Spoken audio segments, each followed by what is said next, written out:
vai batizar aqui o Jornal da União com a sua voz. O senhor que já passou por esta casa, quando era ele, apresentando o programa de esportes. Tive o prazer de trabalhar com o senhor, juntamente com o nosso amigo Marcos Pité. Boa tarde, professor, historiador Carlos Augusto, bem-vindo ao Jornal da União. Boa tarde, Altran, boa tarde, Toinho, Nilson Bezerra, o colega de Carlos que está aqui, fazendo aqui uma filmagem para as nossas redes sociais, que hoje também nós inauguramos um novo tempo, vamos dizer assim, com relação à história do município, porque nós estamos organizando um coletivo de historiadores da cidade, certo? E hoje nós estamos com essa é a primeira entrevista, vamos dizer assim, né, ao vivo, para esse canal, Instagram, Facebook, YouTube, esse tipo de coisa aí, né? Sim, sim. Então, eu quero agradecer o convite, né? Sempre bom falar sobre a história de Camusim. Que pena que a gente só vem de ano em ano, né? A gente poderia... Quem sabe? a gente poderia, eu até veio uma ideia agora, a gente, quem sabe, um dia ter um programa sobre a história local, né? Numa emissora local, para que a gente possa realmente desenvolver um pouco mais da história e da identidade da cidade e do município como um todo.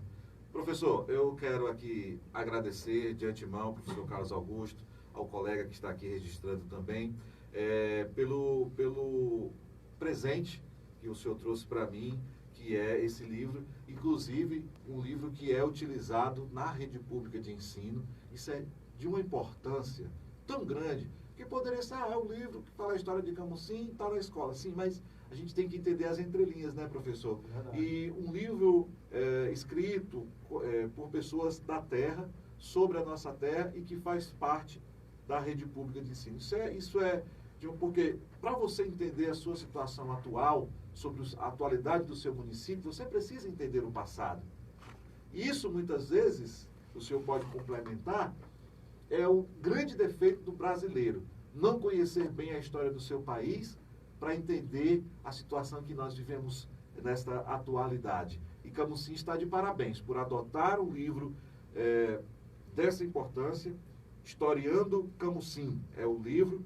Agradeço pelo presente, vou ler, gosto muito de ler e com certeza nos momentos de insônia vai ser um bom companheiro aqui para a gente. Professor, muito obrigado pela sua presença.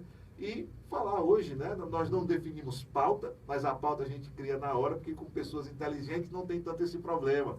E aí a gente destaca falando sobre o histórico do município de Camusim, sobre essa terra. Pois é, já que você tocou no livro, eu queria começar por aí, né? Sim. O Camusim são uma das poucas cidades do Ceará que tem um livro didático de história. Se não me falha a memória, é a terceira ou quarta cidade que tem isso. Fortaleza, Sobral, Oroz, Icó e Viçosa, se não me falha a memória. Então, por que é importante? É importante porque desde cedo as crianças, né, podem ter esse contato com a história. Esse livro, desde 2018, que ele está aí na rede municipal, voltado para o ensino fundamental. Isso foi uma preocupação desde quando a gente já estava fazendo a pós-graduação em um mestrado e o doutorado, porque neste momento, no mês de setembro, era uma romaria lá em casa, né? Das pessoas atrás de informações sobre a cidade, porque desde quando eu me tornei professor, que eu comecei a pesquisar, né? Depois que eu entrei na universidade, aí não. Aí eu já passei para a pesquisa e para a produção, e o livro didático, ele veio meio que culminar com essas pesquisas que eu fiz nos outros livros que eu trouxe aqui, né? E isso que você falou é interessante, porque se o aluno não tiver, ou a criança, ou o cidadão não tiver essa base de história, com referência no passado, ele não vai compreender o presente, né, que ele está. Portanto, o nosso métier de historiador é com o passado.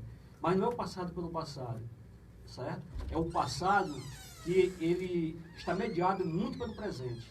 Então, muitas vezes você está aqui numa situação, procurando entender uma conjuntura atual, mas essa conjuntura atual, a gente só vai ao passado para entendê-la, porque senão a gente não compreende. Quer dizer, tem que ter uma base, né? Uma base histórica, uma base filosófica para compreender isso. Então, esse livro aí, ele tem vamos dizer assim, está dentro dos parâmetros curriculares que são exigidos pelas secretarias, e nós organizamos ele de tal forma que de cada área como, por exemplo, as origens históricas, a história da educação, a história da religião, né, o patrimônio histórico da cidade. Então, tudo isso os alunos vão ter os primeiros, vamos dizer assim, os primeiros fatos, ou então os toques, né, iniciais que uma cidade deve ter, para a gente não ficar sem referência, né? Mas em outros trabalhos eu aprofundo muito do que está aí, né? Mas esse é um livro que, como por ser didático, logicamente, né, para quem vai se iniciar na leitura, como você vai se iniciar na leitura sobre a história da cidade, né? Sim. Então ele é de suma importância e eu espero que o retorno dos professores que estão trabalhando com ele, é que isso é que é interessante, para a gente poder melhorar cada vez mais o livro, né? E por estarmos hoje falando sobre o Dia do Município, né, a data da emancipação política é apenas uma data como um fato outro qualquer. Ou seja, hoje nós estamos fazendo 141 anos. 141 anos da tal lei provincial, né, que foi no tempo do Império, de 29 de setembro de 1879, certo? Mas a história da cidade, a cidade do município, aliás, a história do município, ela é anterior a isso, muito anterior a isso. E muito posterior a isso também, né? Então, isso é o grande desafio que os historiadores têm, de sempre estar com um pé no passado e um pé no presente.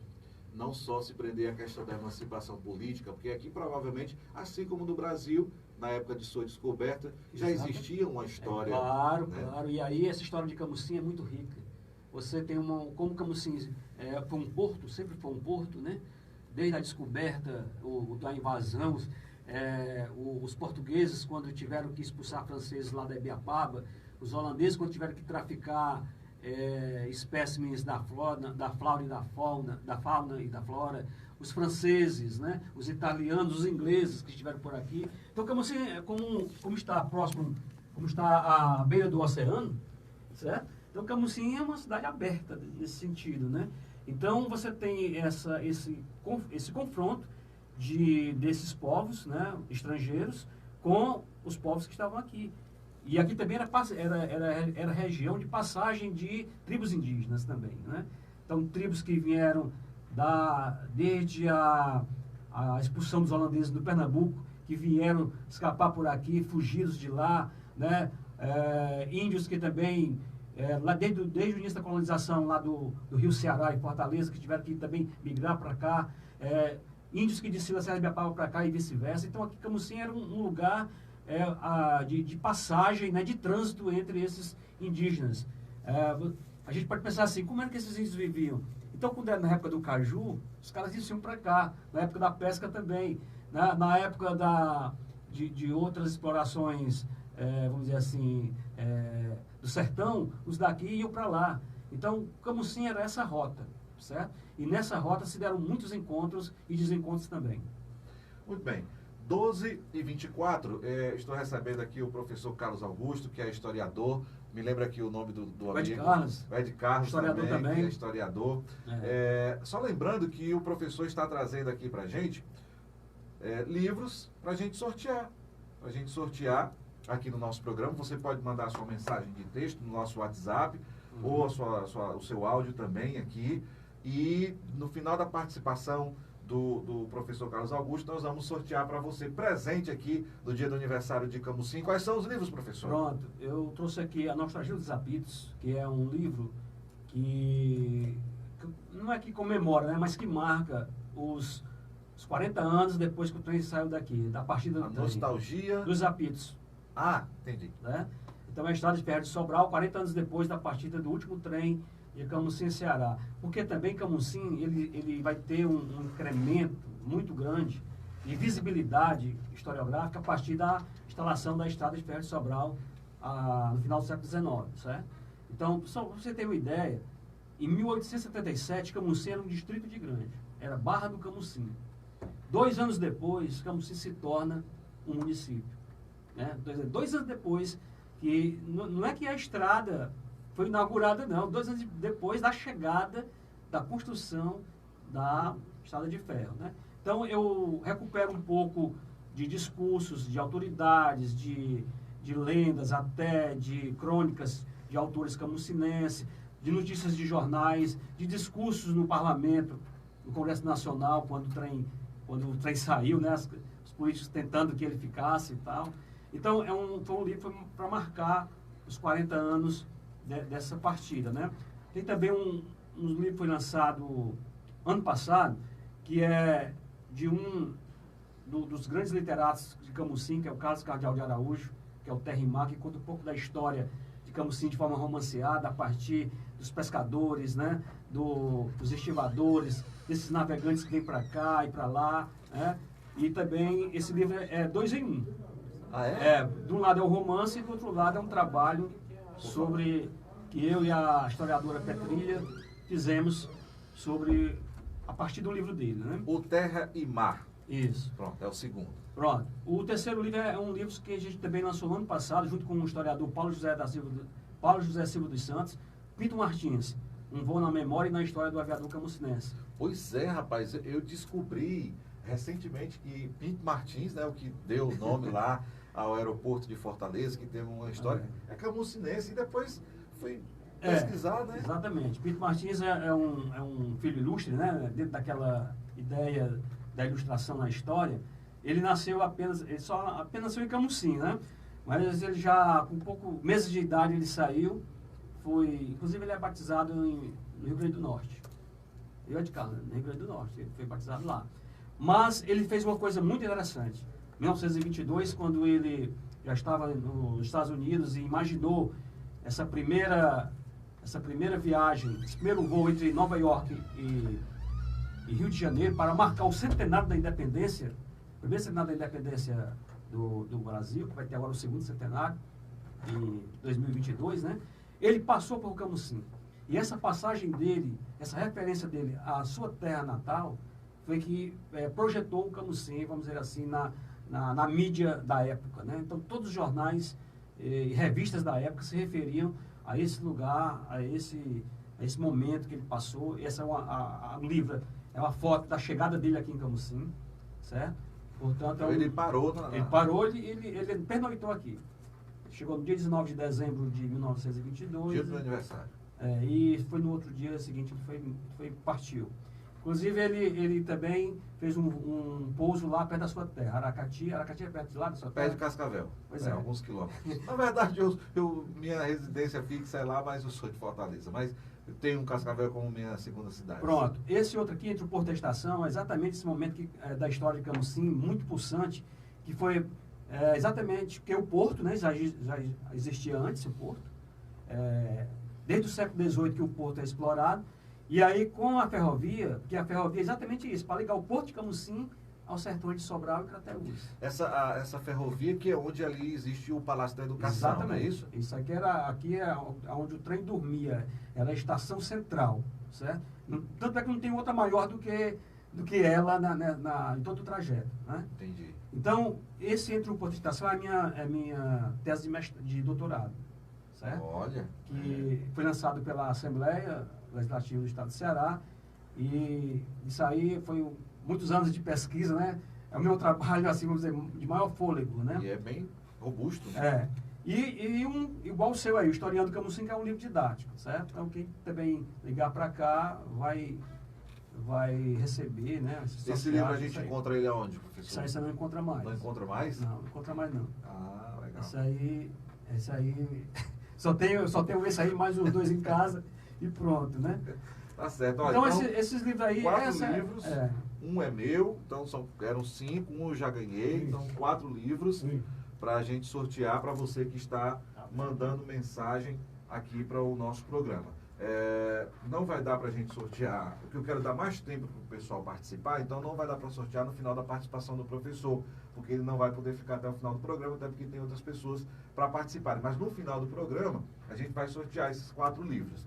Professor, diga. Obrigado, Nilson. Na verdade, são 5 livros. Né? É verdade. Obrigado, Nilson Bezerra. Estamos entrevistando o professor historiador Carlos Augusto, aqui no Jornal da União, hoje especial do aniversário do município de Camusim, 141 anos. Professor, esse livro aqui do aviador Pinto Martins, o senhor presenteou o grande jornalista, comunicador Tom Barros.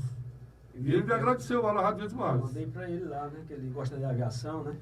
Ou não? O Tom Um amante, né? O Tom Pois é é. apaixonado por aviação. Mandei também um pro... Ele e o Valdones. Mandei um pro Hilton Bezerra, do Porteiro da Estação, que o pai dele era ferroviário também. Bom, então... Professor, como vocês coincidência, o Wilton Bezerra está aniversariando hoje também. né? Aniversariante, Wilton Bezerra. O Altran aí nasceu no dia de Camusim, município, né? Dia do aniversário do Hilton Bezerra. Wilton Bezerra, como ele está verdinha. Quem mais? Tem muita gente, né? Mas a relíquia são essas. A referência é o Camusim e o Wilton Bezerra. Pois é, Não. então o Camusim, viu, Nilson, esse lugar que, como qualquer outro lugar, tem sua história, né? Mas Sim. Camusim não é nenhuma questão barrista, não, mas nós temos aqui elementos, né? De história, de memória, de cultura, de talentos, que faz desse lugar um lugar especial. O que o senhor destacaria, professor, na história de Camusim que vale a pena a gente contar para os nossos ouvintes, para quem já sabe relembrar e para quem não sabe ficar sabendo? Bom, além dessa questão mais conteudística e mais, vamos dizer assim, do passado, né, que envolve a história da cidade, que é o porto e a ferrovia, eu destaco a cultura, certo? A cultura do nosso povo é um negócio, nesse livro didático aí, nós temos, vamos dizer assim, uma pleia de talentos, certo? Que faz daqui um lugar especial. E algumas coisas nós já tivemos e outras ainda temos ainda, né? Mas a cultura é que eu destaco como especial. Por isso que talvez no futuro o próximo administrador que venha, né, que possa ter esse olhar para esse lado cultural, transformar essa cidade numa cidade cultural em toda a sua essência, vamos dizer assim, né? Porque nós temos artistas, temos salão de arte aí há mais de 30 anos, certo? Nós temos artistas de todas vamos dizer assim, as áreas que você pensar, literatos, né, cordelistas. Temos também o pessoal que trabalha com artista, com questão da pintura, né, um artista plástico. Nós temos salão de artes. Já tivemos aqui, mais de 30 anos também, o Festival de Violeiros, né? Tivemos um festival de música que já estava se tornando nacional, o nosso festival de música, né? Então, é um celeiro de talentos que eu vejo como a ser explorado, né? Até porque nossa cidade hoje está voltada para a questão turística, certo? No final do século XIX, para as 3 primeiras décadas do século XX, a nossa fortaleza aqui era a economia, do porto, né? E da ferrovia. Mas essa economia agora, ela está sendo mediada, entremeada pelo turismo. A questão turística é a maior, né? E hoje o turismo, ele envolve não somente a beleza. De beleza nós acho que temos até demais, né? Sim, sim. Você dizia no início do programa que temos 66 quilômetros de praia, né? Mas nós temos na sua praia, temos lagos, 3 de um lado, 3 do outro, lagoas aí, a dizer, já chega. Mas tem a questão cultural que nós precisamos, vamos dizer assim, ter uma atenção maior, né? Para que esses talentos não se desperdicem, né? E para que a gente possa agregar ao turismo essa questão cultural. Então, a gente pode ter um museu mais à porque frente. o turismo cultural é muito forte. Exatamente. O turismo cultural é muito forte. Exatamente. Você vai no Maranhão, você fala dos Lençóis Maranhenses, mas se você for no centro de São Luís, você vê ali uma roda de carimbó, você vê... Belíssimo, né? Espetacular, Conheço espetacular.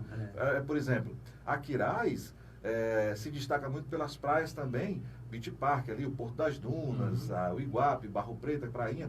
Mas muitas pessoas não sabem que a Quirais foi a primeira capital do Ceará e que tem um patrimônio histórico riquíssimo. Sem falar do museu, né? Do museu Exatamente. A igreja matriz secular, um engenho onde ainda hoje você pode ver onde os escravos trabalhavam na moeda da cana. Então, assim, o turismo cultural é sim forte. E Camusim, com certeza, valoriza e deve valorizar ainda mais. E nesse livro também nós temos outras questões que poderia salientar, como a questão da religião, onde você tem a religião católica, né, que foi um dos pilares da ereção da cidade, vamos dizer assim. A Igreja Matriz completou, em 2017, seu primeiro centenário, né? Mas nós temos também as religiões protestantes, né? Nós temos aqui a Umbanda, que mostra essa raiz cultural. Rapaz. Nós temos 2 federações, só você ter ideia, nós temos terreiros aí de Umbanda que formam 2 federações, certo? Então, que está ligado tanto à questão da raiz africana, como também da escravidão que havia no nosso porto, né? Então, nós temos também a questão da culinária. Eu advogo, por exemplo, que mais à frente a gente possa tombar como um elemento da cultura imaterial o nosso chá de burro, certo? O quê? Chá de burro. Você não tomou chá de burro nosso ainda, não? Não. Altran, o que você está fazendo?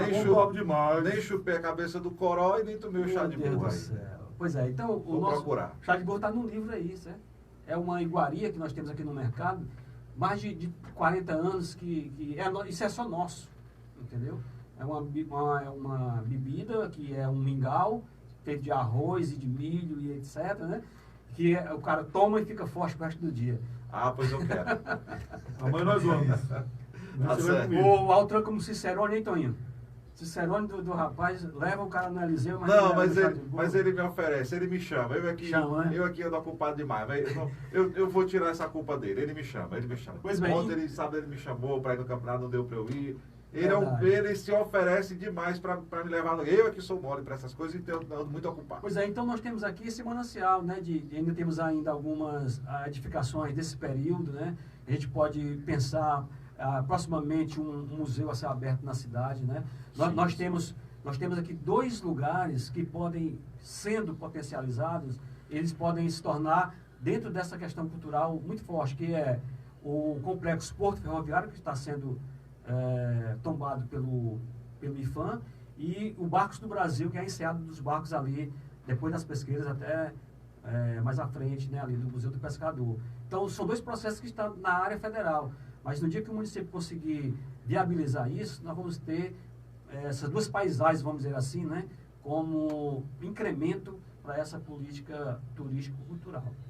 Professor, uma pergunta básica que de um mero desconhecedor ainda da história, mas a origem da palavra camusim é indígena? É indígena, inclusive está aí no livro também. Apesar de ter 3 versões sobre